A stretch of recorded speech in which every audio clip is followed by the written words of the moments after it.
Hi folks, welcome to Small World Layouts. My name's Jules. In May 2024, me and Mrs. Jules and a couple of friends went on a mystery outing on a bus for the day.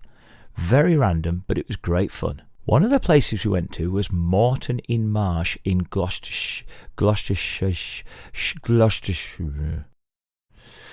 While walking around the market town, we came across a Cotswold Cheese Company shop, and they were selling off brie wheel boxes for a charitable donation.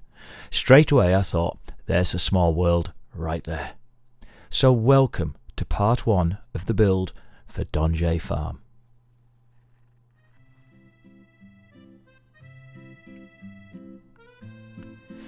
The brie box itself is constructed of quite flimsy balsa type wood. So I made a baseboard from 5mm ply for the circle of track to help reinforce the base.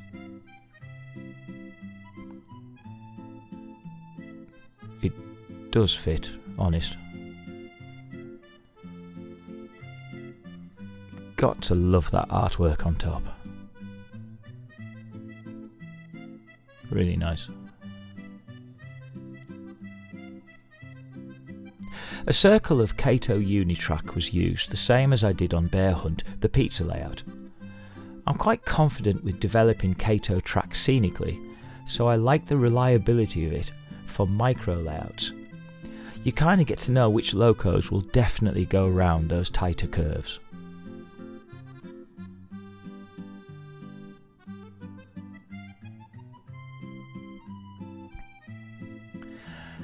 And so the planning began.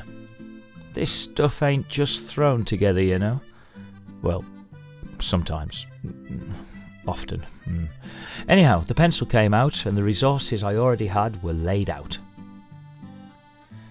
Now, this farm style layout came about all because I was bought some pigs.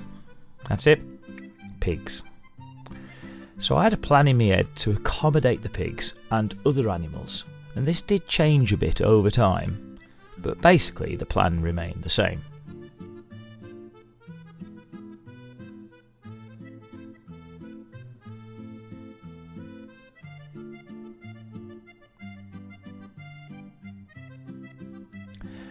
Cows, a horse, field, pig house and a human house were added.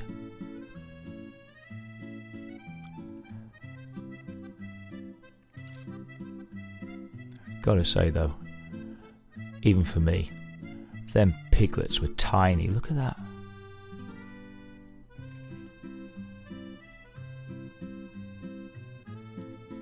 And here was the initial plan. I say initial as it did change a little bit. Don't worry, the horse recovered.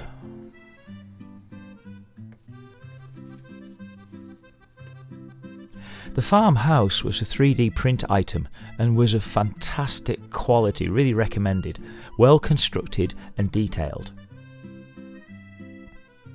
The Dutch barn was also a 3D print, but was a little too big for me, so I chopped it down and remodelled it really. It was a little delicate, but also a really good print. Links below as usual. To make the house a little bit more French in character, I added some shutters from thin balsa. I quite like the effect, to be honest. Also like how the back is designed different to the front. Just a really good, well-made, solid model.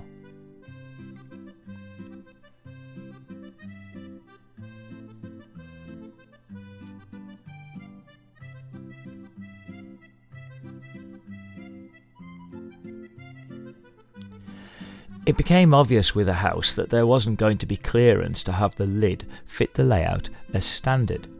So I had the idea to build some supports, lifting the lid and forming a rock type face. I started to build up the scenery using the usual plaster bandage and then weathered the track with the airbrush for starters.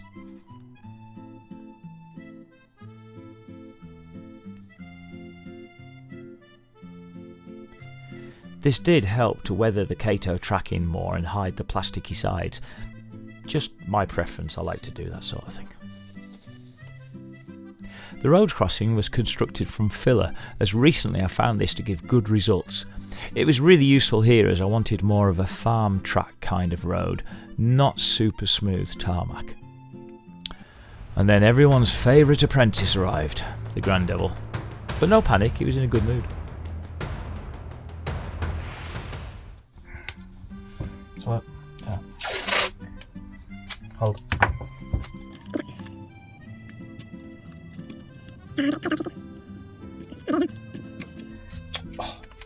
What? Hold that.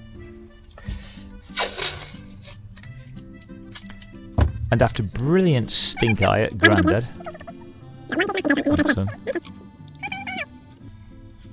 and highly entertaining elephant impressions, now you look like it.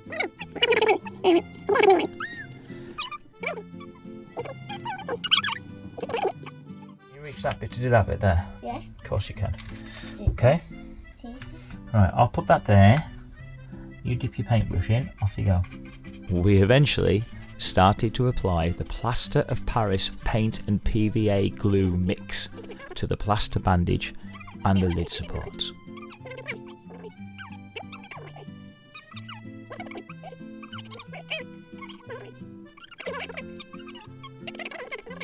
As ever, it was just great to share this activity with him.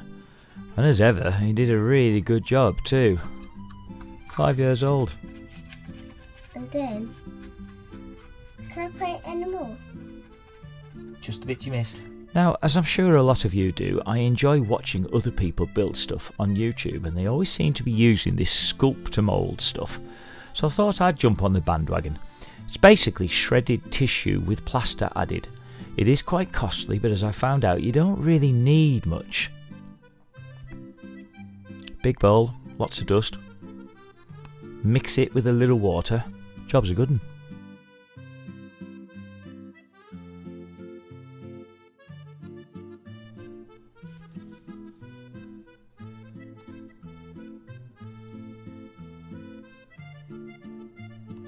I mostly used it to build up the flat land to help hide the shoulders of the Kato track. It dries super fast and it's really easy to work with. As I say, initially a little costly, but worth it I think.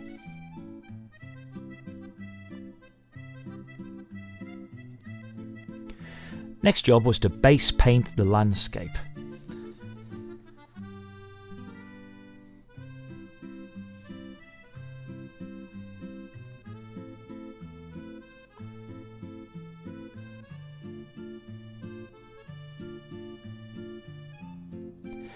Then some scenic scatter to start the layers of texture. Oh, the layers.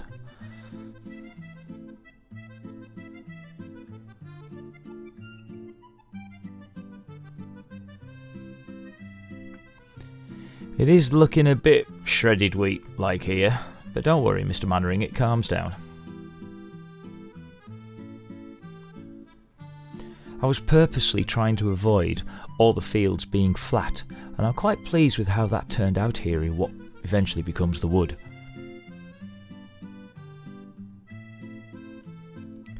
Random piles of dirt and detritus around what will become the farmyard.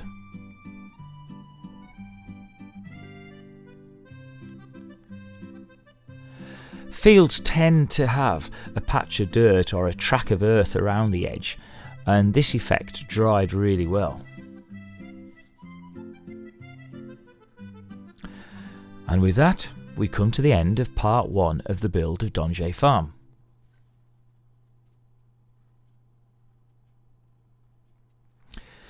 In part 2, we will be adding lots of scenic elements, including a cattle grid, the buildings, walls, hedges, a wood, and of course the animals. There will also be a part 3 to look forward to, which will look at all the electronics involved with Dongé Farm, as there are innovative things afoot. Oh yes. Thanks for watching, and please click like and subscribe to the channel.